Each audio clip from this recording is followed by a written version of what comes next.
Welcome to Pick Up and Deliver, the podcast where I pick up my audio recorder as I step off the train and deliver an episode to you while I walk home. I'm Brendan Riley.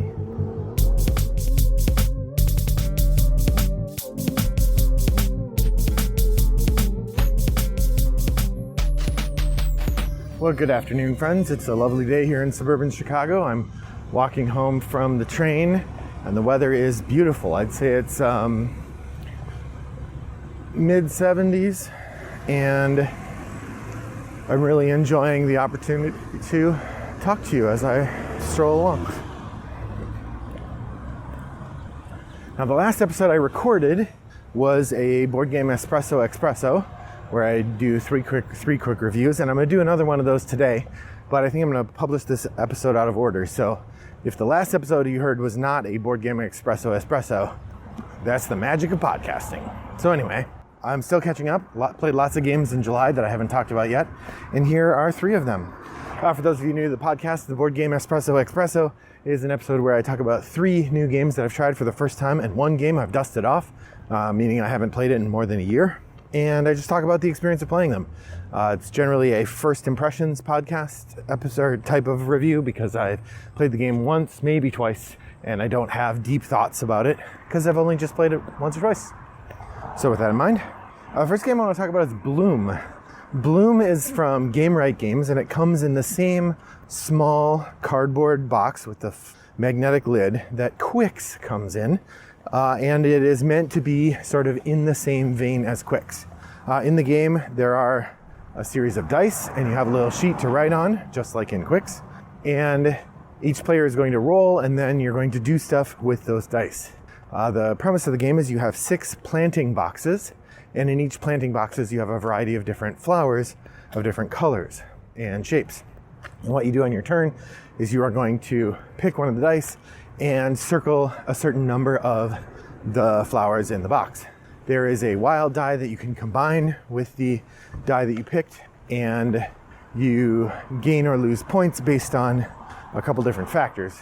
But the main idea is you are either trying to fill up the flower boxes, the groups of the 6 sort of quadrants of the board, not quadrants, sextants, I don't know, 6. The board's divided into 6 areas. If you fill up one of those areas, you get some points. And you also get some bonus points if you circle all the flowers of a certain color. And so those are kind of the 2 main ways that you score points. And generally, it's a fairly low scoring affair. You know, Quicks, a good game of Quicks, you can break 100 points.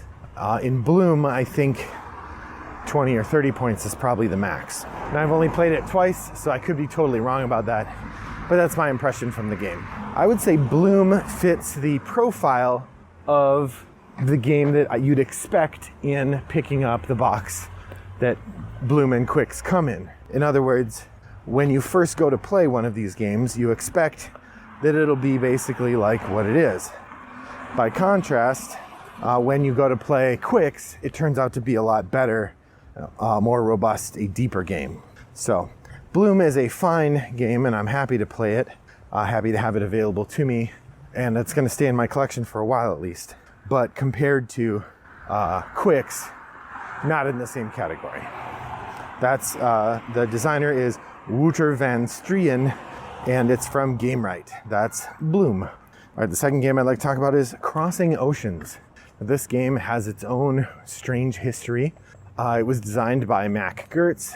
Crossing Oceans, published by PD Verlag and distributed in the US by Rio Grande, is the spiritual reimagining of Transatlantic. So Transatlantic is a Mac Gerdts game focused on the Atlantic shipping trade, or the world shipping trade, particularly during the heyday of the steamship era. So starting in the late 1800s and going through the 1920s or 30s.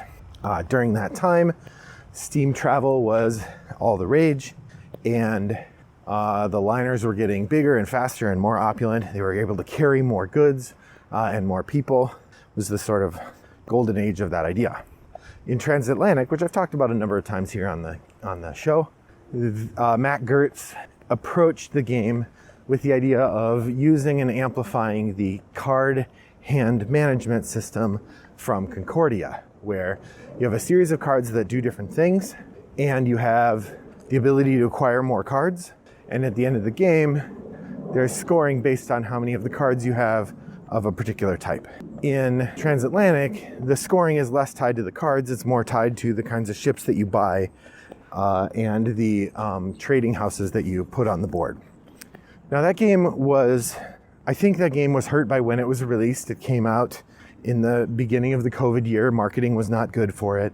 And while COVID was actually pretty good for the board game industry generally, I don't know that it was very good for new releases, particularly games that were new at the beginning of the COVID pandemic. That said, among the people who did pick up Transatlantic, it still wasn't all that well received. So Matt Gertz, apparently disappointed or interested in taking another bite at the apple, redesigned the game, kept a lot of the same theme, but changed it so that instead of using cards and being card driven like Concordia, it now used a rondel and was rondel driven like some of his older games. I haven't played any other Matt Gertz rondel games. Maybe Antique is one. It keeps a lot of the same ideas. You're still buying ships, you're still putting them in regions. When you put it in a region, if the ship is if there's not any room, when you put a new ship in the region, it has to be newer than some of the other ships, and the oldest ship in that region is then removed. And it can go back into circulation if there are other regions where there are still older ships, but if it's the oldest ship, you have to retire it. You're still trying to score points by delivering passengers, by delivering goods. You're still trying to gain money and using that money to buy other ships. You are still building trading houses and scoring things based on how many trading houses you've built. I think generally the game is a little simpler.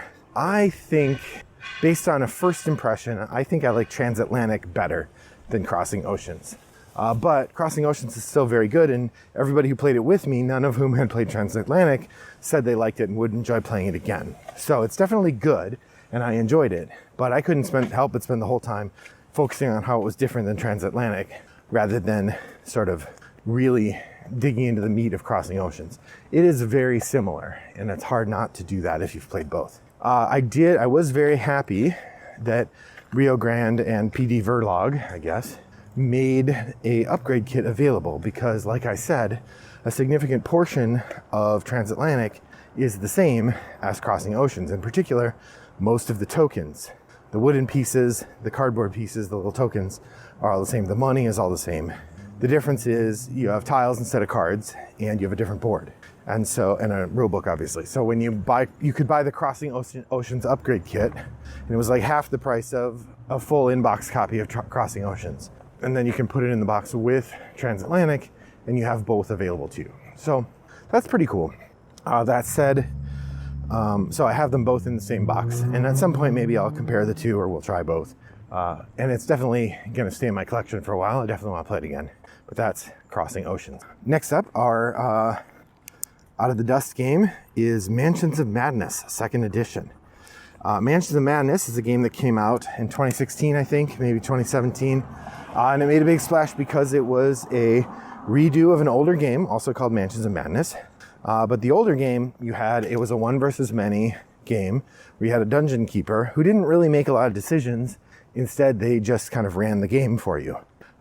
And apparently, one of the things was the game was relatively fragile. If the dungeon keeper, in setting up this elaborate game, missed a token or missed a rule or missed something, it could break the whole scenario. And this game took a long time to play.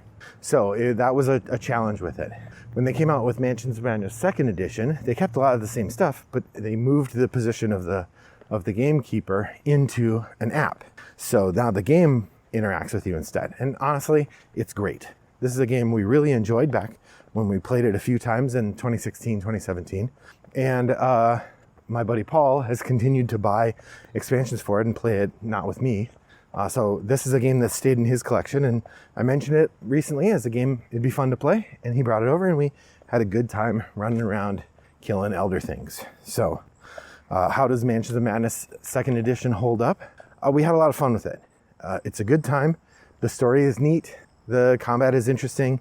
It is very much Ameritrash in the classic sense of there's a lot of dice resolving issues. There are tactical decisions to make, but often roll to resolve becomes a key part of the experience, and it's very hard. Now, we made it much easier on ourselves by giving ourselves 3 actions instead of 2, because one of the things that happens often in Mansions of Madness is if you only have 2 actions, you spend your whole turn moving, and so you just don't get to do as much. It's not fun. That said, with 3 actions, it's not as hard. So that's maybe more fun if it's not as hard, but it was maybe not too much not as hard, I thought. We had a good time with it. I'm not sure about the 3 actions rule. Maybe there's some moderation to be had there. In a 4-player game, you get 2 extra actions or something, just to keep it a little bit tighter. But we had a great time, and the game was sufficiently delightful in story and activity to be well worth a play.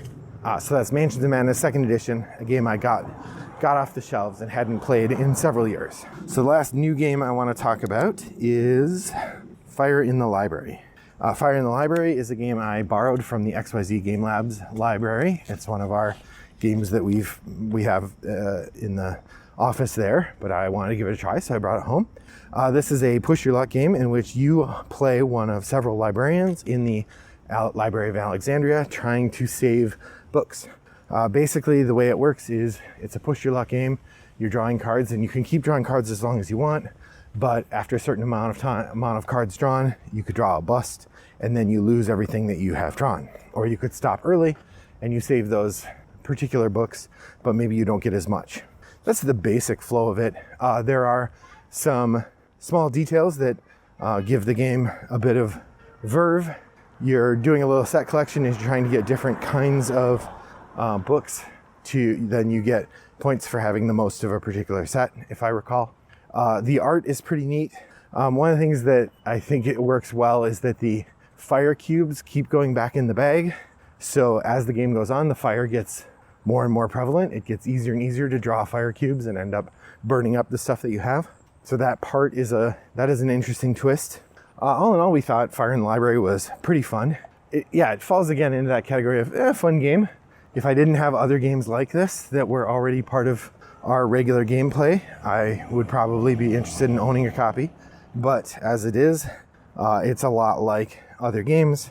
As I think of other games to compare it to, I might say that I don't want to play it over Ink and Gold, or Dead Man's Draw is probably a closer comparison because you're individually deciding how far to push your luck and taking turns, rather than Ink and Gold. It's a shared element of push your luck, so you're also pushing against the other players. So those two things together work pretty well. Fire in the Library was designed by Tony Miller and John Prather, published by Weird Giraffe Games. As a side note, that is not the only game about the burning of the Library of Alexandria that I've played. You'll remember a while ago I had a game from, I think, Aporta Games called, I think, just Alexandria, which is also about a fire in the library. We played it once or twice and thought it was fine, but again, it did not stay in the collection. So, what games have you been playing recently? I'd love to hear about it. You can share them over on Board Game Geek and Guild 3269. If you want to reach out to me directly, Wombat929 over on Board Game Geek is my username. You can send me a message there. You can email me, brendan@rattleboxgames.com, or you can send me a message through one of the asynchronous gaming platforms, either Board Game Arena or yukata.de.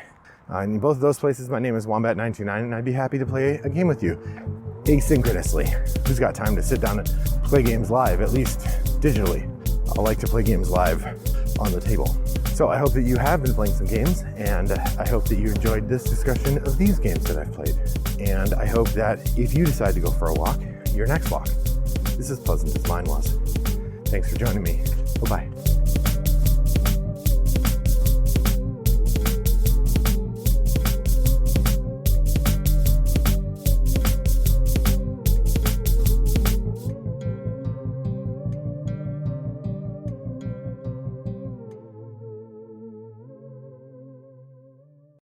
Brought to you by Rattlebox Games.